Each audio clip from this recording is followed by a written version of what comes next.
Amjad Hossain. Amjad Hossain sir, আপনি join করেছেন কবে এখানে? আমি ৬ তারিখে জয়েন করেছি। অনুভূতিটা কেমন লাগছে? আখাড়ার মতো একটি জায়গায় পৌরসভাতে আছেন, আপনার অনুভূতি কেমন লাগছে?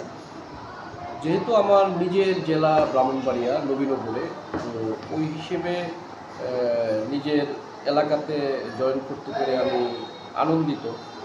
তো আশা করতেছি যে কাজের কর্মে জড়িত হইলে হয়তো আরও ভালো লাগবে। জি।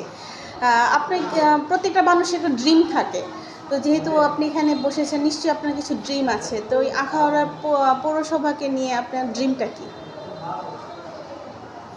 অ্যাজ ফার আই নো, আমি যতদূর জানি যে আখাউড়া পৌরসভাতে বড় কোনো প্রকল্প এই মুহূর্তে চলমান নেই। আচ্ছা। তো ওই হিসেবে উন্নয়নের দিক দিয়ে এখানে অনেকটা পিছিয়ে পড়ার মতোই বলা যায় আর কি। জি।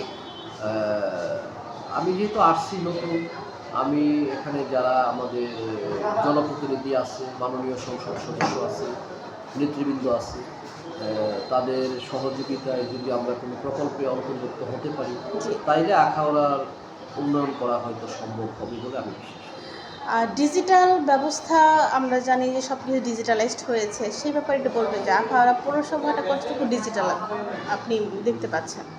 আমি যেহেতু এখানে একেবারেই নতুন, এই সমস্ত বিষয়ে আমি আরেকটু তথ্য-উপাত্ত নিতে হবে আর কি। নিতে হবে, নিয়ে আমি কথা বলব। আচ্ছা, অসংখ্য ধন্যবাদ। আপনি যে ড্রিমটা নিয়ে এখানে এসেছেন, আপনার ড্রিমটা সফল হোক এবং আপনি খুব সুন্দরভাবে আখাউড়া পৌরসভাকে নিয়ে সামনের দিকে এগিয়ে যাবেন উন্নতির পথে। সেই প্রত্যাশা নিয়ে বিদায় রেখে টানছি। ধন্যবাদ আপনাকে।